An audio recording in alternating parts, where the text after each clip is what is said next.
ऐसे सुअवसर का लाभ उठाएं। आइए कथा में प्रवेश करने से पूर्व भगवान का नाम लेंगे और तत्पश्चात कथा में प्रवेश करेंगे। बोलो गोविंद भगवान की जय हो, राधे रानी की जय हो।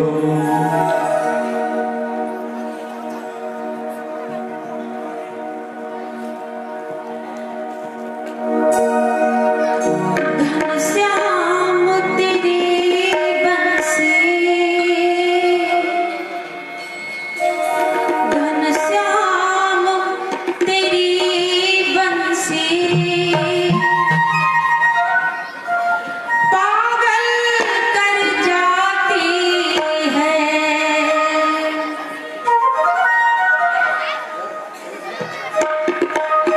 घनश्याम तेरी बंसी पागल कर जाती है।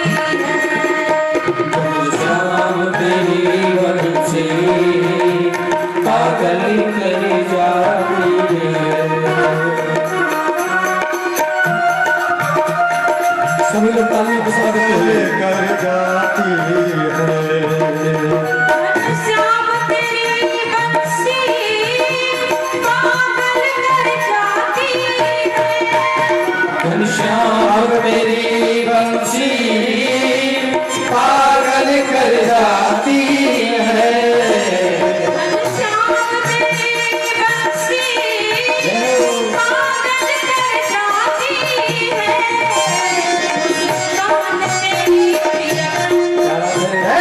मुस्कान तेरी प्रियतम, मुस्कान तेरी प्रियतम घायल कर जाती है। मुस्कान तेरी कोमल कर जाती है। तो घनश्याम तेरी मुरली पागल कर जाती है।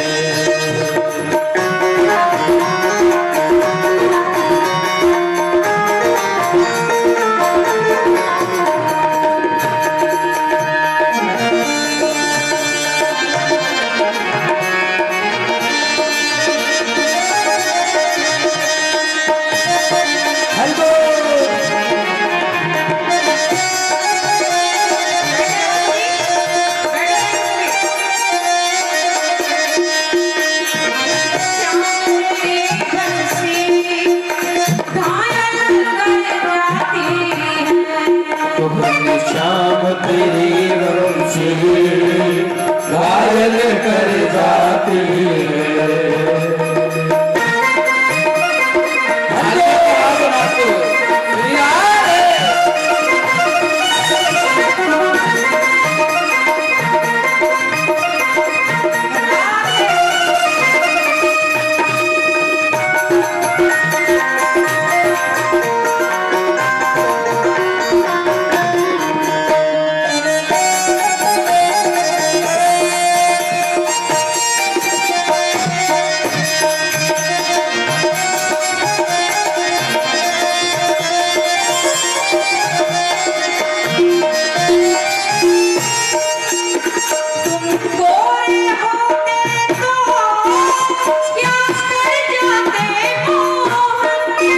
तुम गोरे होते तो क्या कर जाते मोहन।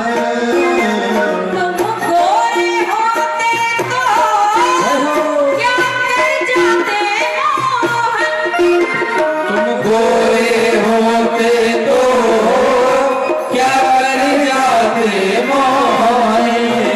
तेरे सामने सूरत पर, तेरी सामने सूरत पे, तेरी सामने सूरत पर, तेरी सामने सूरत पे दुनिया मर जाती है। तेरी सामने सूरत पे दुनिया मर जाती है।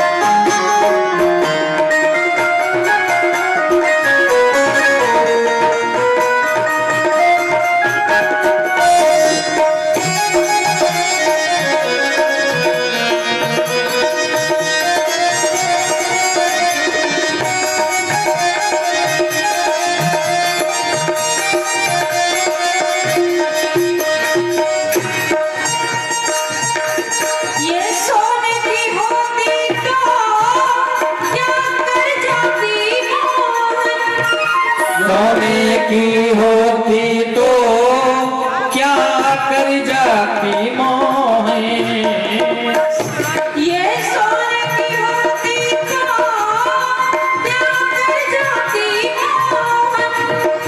सोने की होती तो क्या कर जाती मोहे ये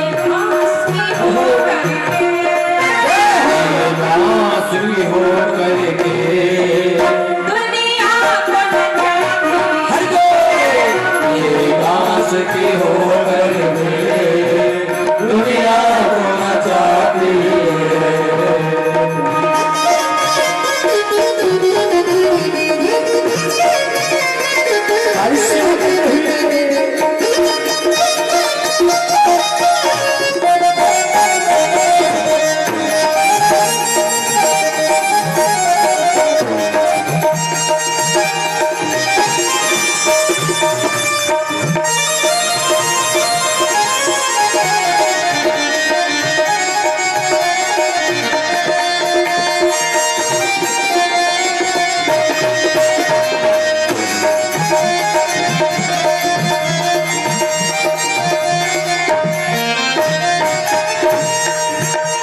दुख दर्दों को सहना बंसी ने सिखाया है।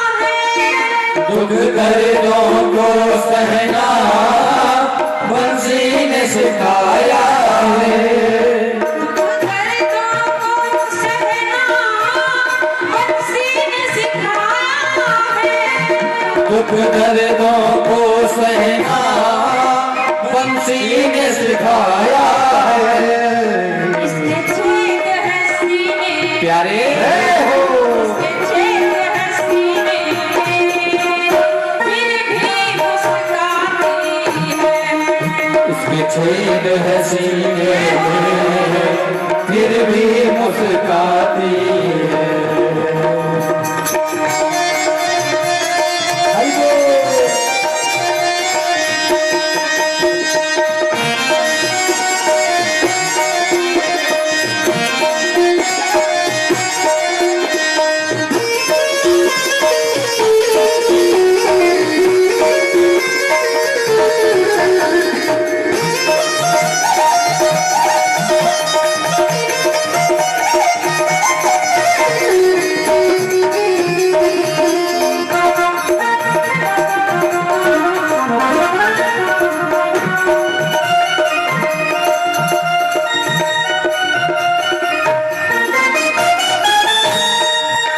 घनश्याम तेरी बंसी पागल कर जाती है।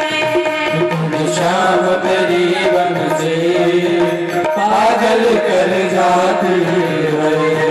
घनश्याम तेरी बंसी पागल कर जाती है।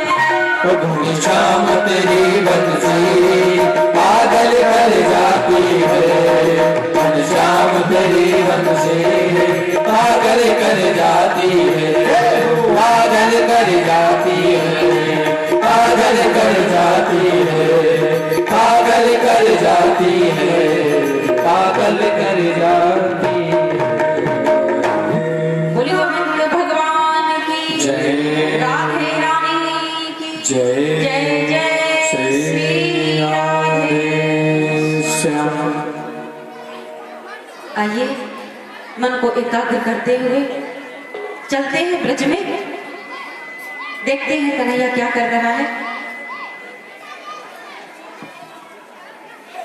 कृष्ण की नित्य नई नई लीलाएं ब्रजवासियों को प्रसन्नता प्रदान करती हैं। सभी शांति से बैठे रहेंगे, आपस में कोई वार्तालाप नहीं करेगा।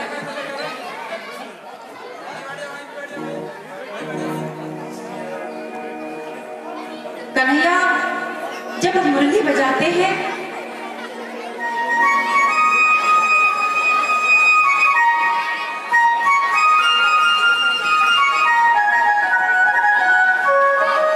तो सभी गोपियां मंत्र मुग्ध हो जाया करती थी।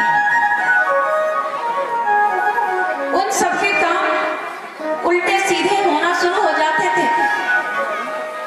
जब कन्हैया की बंसी बंसी बजती थी। गौरव भैया तो बताते हैं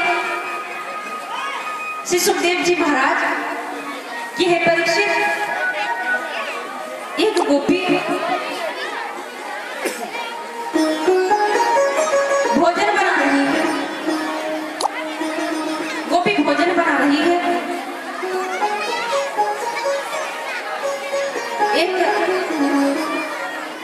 रोटी चूल्हे पर है, एक सिक रही है और लकड़ी लगाने जा रही थी। तब तक होता क्या है कि कृष्ण की बंसी बज गई।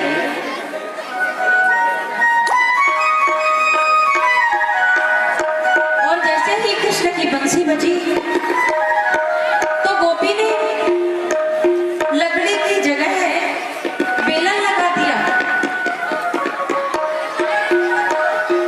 और जब सासू माँ को मालूम पड़ा कि इसने बेलन जला दिया तो फिर गोपी पर डंडे पड़ते हैं। एक गोपी गाय धोने को जाती है और गाय धोने के लिए पात्र आगे नहीं लगा पाई थी और गाय धोना शुरू कर दिया था। तब तक कन्हैया की बंसी बजी और गाय धोती रही। पृथ्वी माता पर सारा दूध निकाल दिया गौ माता का। इस प्रकार की लीलाएं कृष्ण ब्रज में करते हैं और गोपियां सहज ही प्रभु भक्ति में लीन होकर के तन्मयता के साथ प्रभु में खो जाती थी। यही कृष्ण का प्रेम है गोपियों को, ब्रजवासियों को। प्रभु ने सभी लोग शांति व्यवस्था बनाए।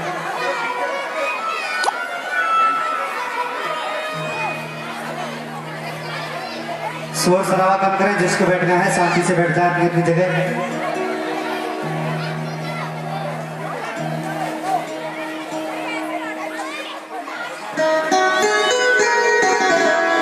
बोले गोविंद भगवान की जय हो।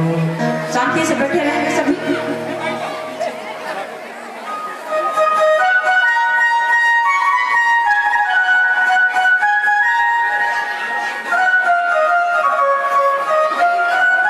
कंस के द्वारा कृष्ण को मारने के लिए अनेक राक्षस भेजे जाते हैं, लेकिन कृष्ण के द्वारा उन सभी राक्षसों का उद्धार होता है। सभी मृत्यु को प्राप्त हुए।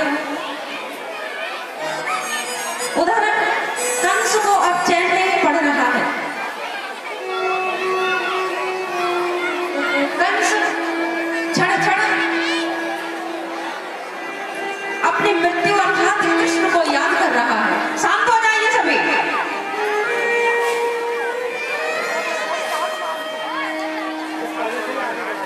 शांत हो जाए सभी।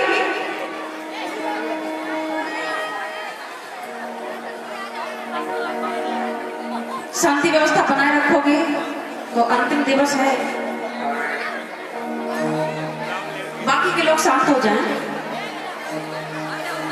जो व्यवस्था कर रहे हैं कोई बात नहीं, बाकी के लोग शांत हो जाइए।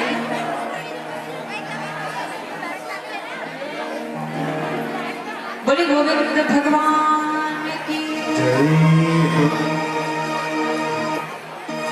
कथा कौन कौन सुनने आया है? हाथ ऊपर करके बताओ। सभी? हाँ। बातें कौन कौन करने आए हैं? कोई नहीं? बड़े झूठे हो। हम तो अभी देख रहे थे, सारे के सारे बात कर रहे थे। आज का सत्संग है हमारा और आपका, तो सहयोग कीजिएगा। सभी शांति व्यवस्था बनाकर बैठे रहेंगे।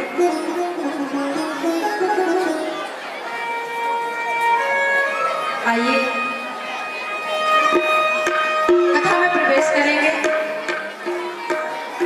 कथा में तभी आनंद आता है जब हम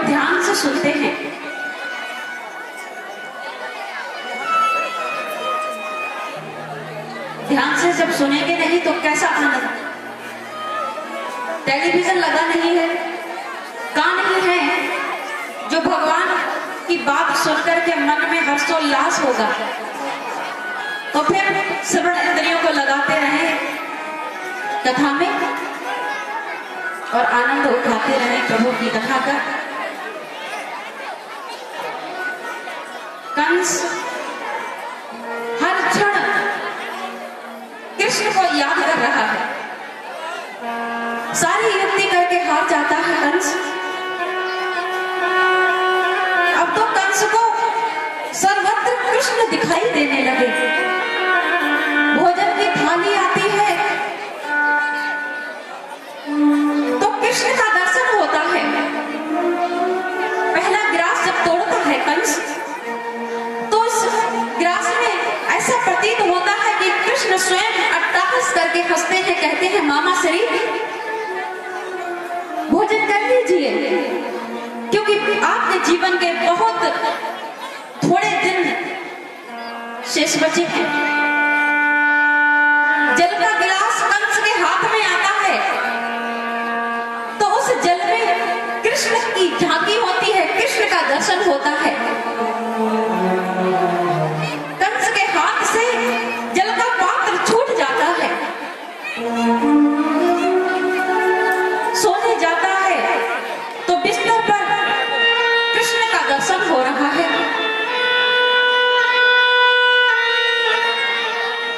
अब तो कंस व्याकुल हो जाता है, पागल हो गया है कंस। उसे प्रत्येक वस्तु में कृष्ण दिखाई दे रहे हैं। श्री सुखदेव जी महाराज बताते हैं कि हे परीक्षित, जब कंस की ऐसी अवस्था हुई तो देवता वृंद कंस का दर्शन करने आए। परीक्षित जी बड़े ही चतुर श्रेष्ठ श्रोता हैं, तत्काल ही प्रश्न कर दिया, हे गुरुदेव, दर्शन करने आए, कंस का दर्शन और देवता करने आए। कंस तो दुष्ट है, फिर उसका दर्शन कैसा? एक दुष्ट का दर्शन भला देवता क्यों करने आएंगे? श्री सुखदेव जी महाराज बताते हैं कि हे परीक्षित, मोह को प्राप्त मत हो जाना। कंस कृष्ण का ध्यान करते करते उसके रोम रोम में कृष्ण विराजमान हो गए थे। वह अपने आप को भी भूल चुका था। उसके हृदय में केवल और केवल कृष्ण का नाम ही शेष बचा था। बड़े बड़े साधकों को भी जो गति प्राप्त नहीं होती, बड़ी बड़ी साधना करने के पश्चात भी साधक भगवान में लीन नहीं हो पाता। लेकिन कंस भगवान से शत्रुता करके एक हो गया है, स्वयं को और भगवान को उसने एक बना लिया। ऐसी अवस्था जब कंस की हुई तो देवव्रत आकाश मार्ग में कंस का दर्शन करने आते हैं।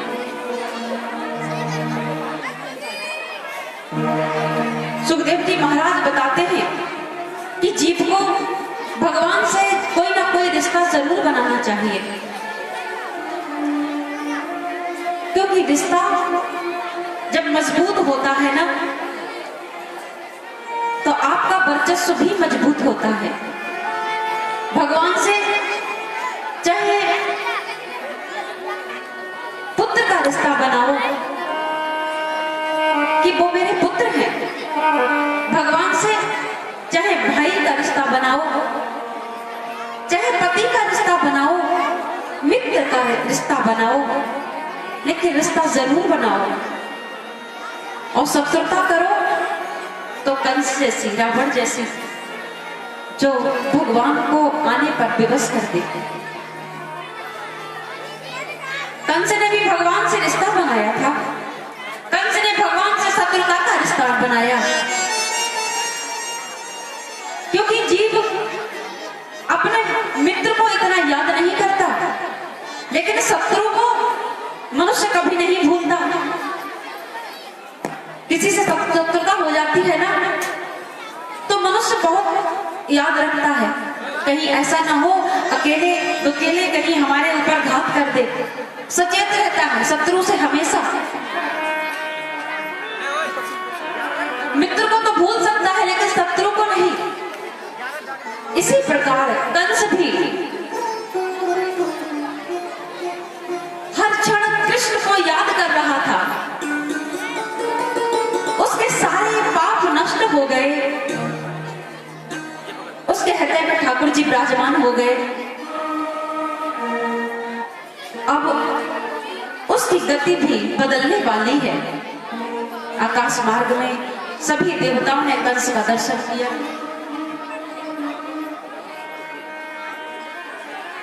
और राज्यसभा में बैठा हुआ कंस, एक दिन देवर्षि नारद आते हैं, तो उन्होंने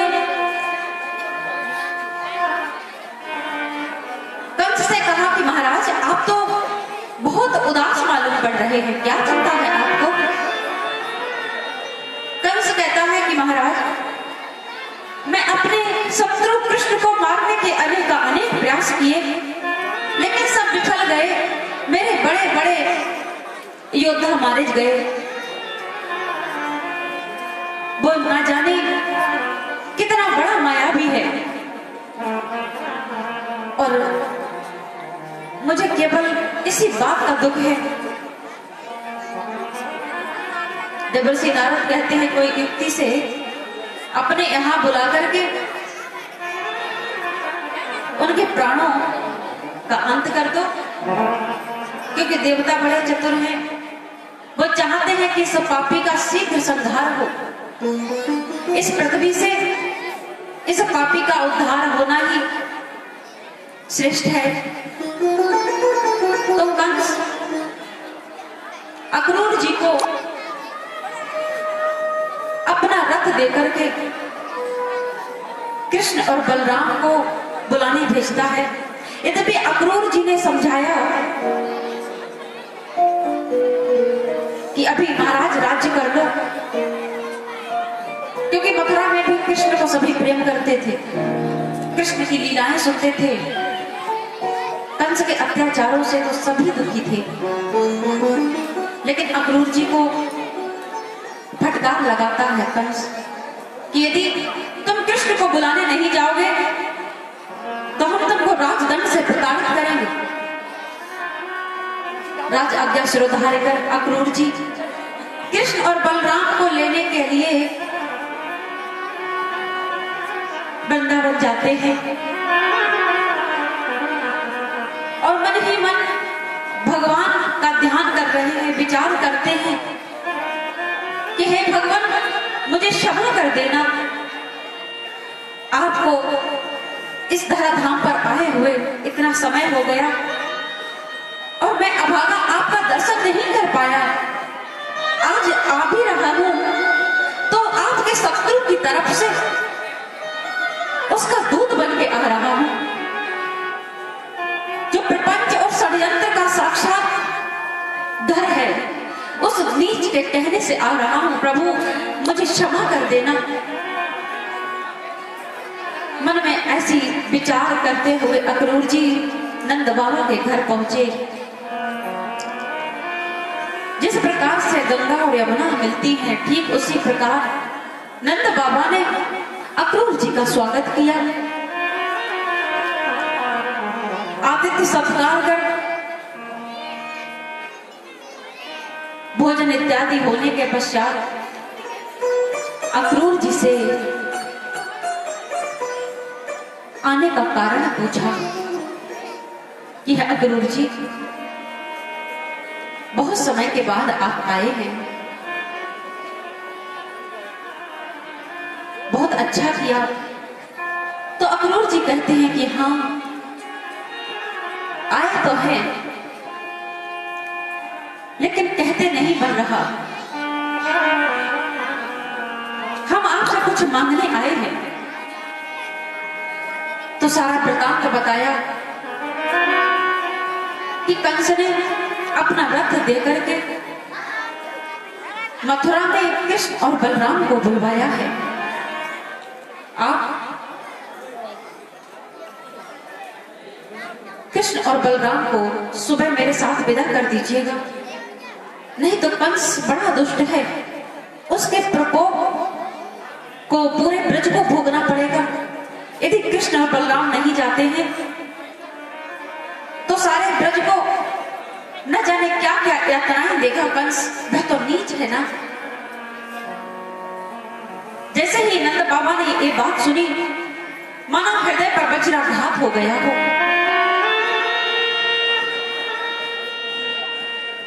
बहुत ज्यादा हृदय टूट जाता है नंद बाबा का। और यशोदा ने जब ये बात सुनी कि कृष्ण मथुरा जा रहा है, तब तो यशोदा जी व्याकुल हो उठी। कहने लगी, नहीं नहीं, मेरा कान्हा कहीं नहीं जा सकता। जब से इसका जन्म हुआ है तब से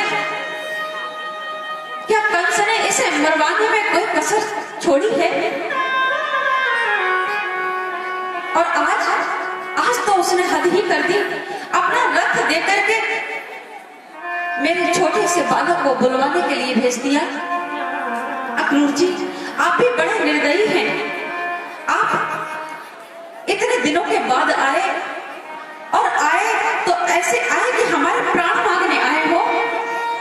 क्या तुम नहीं जानते कि मैं कृष्ण के बिना एक पल नहीं रह सकती? मेरा कान्हा कहीं नहीं जाएगा, मैं उसे कहीं नहीं भेजूंगी। अक्रूर जी जान गए कि ये ऐसे नहीं भेजेंगी, तो अक्रूर जी कहने लगे कि आप कैसे नहीं भेजोगी? उसके माता पिता की आज्ञा है।